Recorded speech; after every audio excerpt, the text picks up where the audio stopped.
Do you ever find yourself randomly thinking about how you act, how you behave, how you work, how you handle situations in general?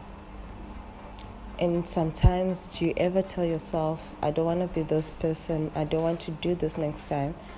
But before you know it, you've done the same thing again without even realizing what triggered you to do that. Have you ever considered that it's based on your personality? Do you even know your personality? Do you know yourself?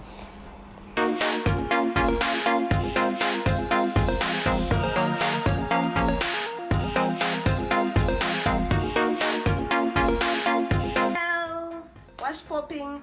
It's Bimbai and welcome back to my channel where we discuss self-love and self-development. So in today's video we are talking about personalities. At the beginning of the year, I randomly found myself searching personality tests on Google. I don't remember what I was thinking on that date or what was going on in my life or whatsoever, because that was before I had started journaling. So I wish I knew what was going through my mind on that date. But I thought, you know what? Let me Google personality test. So I had taken a personality test before when I was in my undergrad. I remember our lecturer once asked us to fill out one. The reason why I ended up doing it on that day, I'm not sure, but I don't know. Maybe God was talking to me.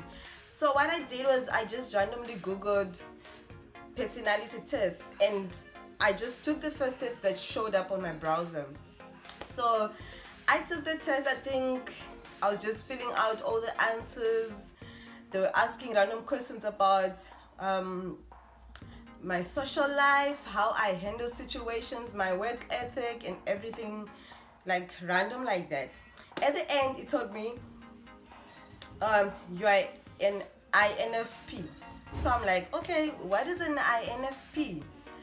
And I started reading about the INFP personality, and they were mentioning things that like resonated to me, and I thought, I'm like, is somebody sitting in my house watching me, watching every move and recording me? Because this felt, it was so accurate, guys. Well, the test told me that, oh, you're an introvert, you don't like going to like crowded place, you prefer small groups with people that you know, and you're talkative. Then otherwise people just assume that you're shy and calm, and you're very passionate about the things that you like.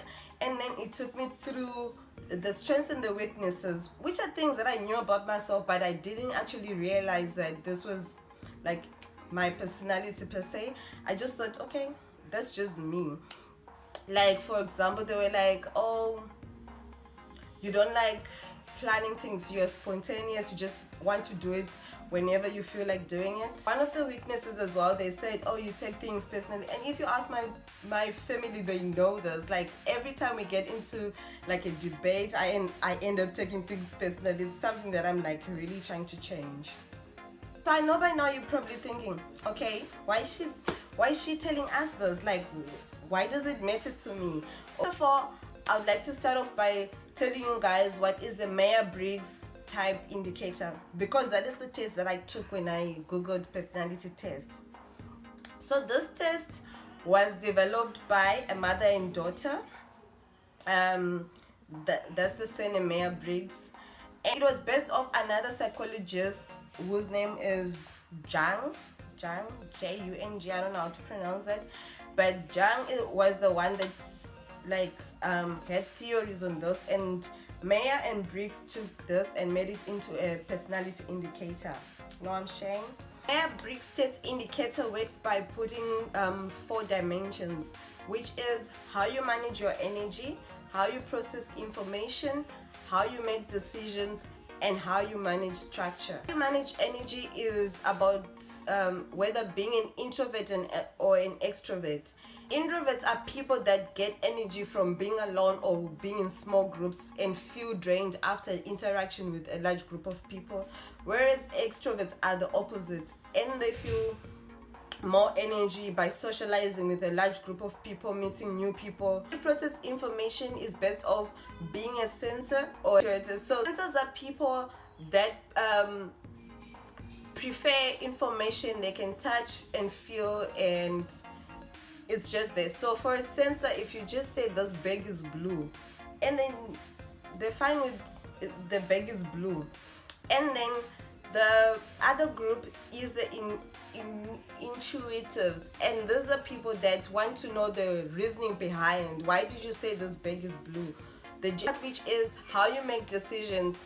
Then it's thinkers and feelers. So the thinkers are people that make decisions based off logic.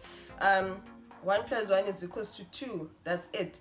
And then the feelers are people that consider the environment and consider the people around them.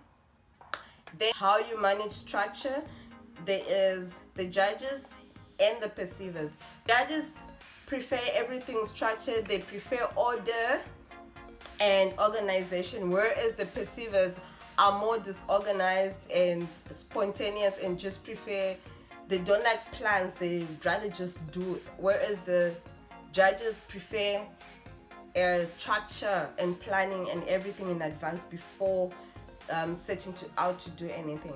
So there is 16 different personalities, which is like a combination of all those key dimensions that I spoke about.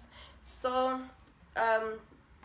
there's a whole lot of combinations of people, and trust me, when you take the test you'll find that you fit into a certain group. I'm sure by now you're thinking, okay, why is this information important? Like, why should I know my personality? The reason why I did this video for my channel is because I'm all about self-love and self-development, and there's no way you can accept yourself and try and develop yourself if you don't know yourself. I made a video at the beginning when I started my channel about learning self-love and confidence. I mentioned about how I always struggled to let go of my past mistakes. Like, I could be doing anything. Like, I'm shooting this video now and I just remember like an embarrassing accident that happened years ago, and all of a sudden my day is already gloomy. I don't even feel like going ahead with this video. So I sit here and wonder, why did I do that to myself?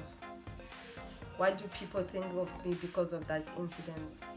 Whereas it could be just like a small thing that no one even remembers. Because I mean, like, I could meet like an old high school classmate and think they still remember that event, but they probably forgot about it because I've already forgotten about their past or things that happened to them. So the reason why I'm mentioning this is because if I didn't know this about myself, I would still keep old mistakes or old embarrassing moments of myself. I would still keep them ruining my day all the time. And the other thing is, sometimes you think you know yourself and you know what triggers you and stuff like that, but you might actually realize things that you didn't know about yourself once you start reading about like each personality and the things that and their strengths and weaknesses. For example, for me, I never realized that I took things so emotionally, like when I have a debate with people over general stuff, until after taking the test and they said, oh, you tend to take things personal and you're very passionate about the things that you believe in. And after that, I started to realize that sometimes if I am like having a debate with my family or my siblings or my friends, I tend to take things seriously. So now that I know about it, I don't let it determine like my feelings and make me feel as if I'm being attacked when it's just a general debate. The second reason why you should know your MBTI test is for career choice and stuff like that. I'm sorry if you're only finding out about the test now while you already chose a career. To see, do you like working with people, or you would rather have an office job where it's just like little interaction with people that you don't know?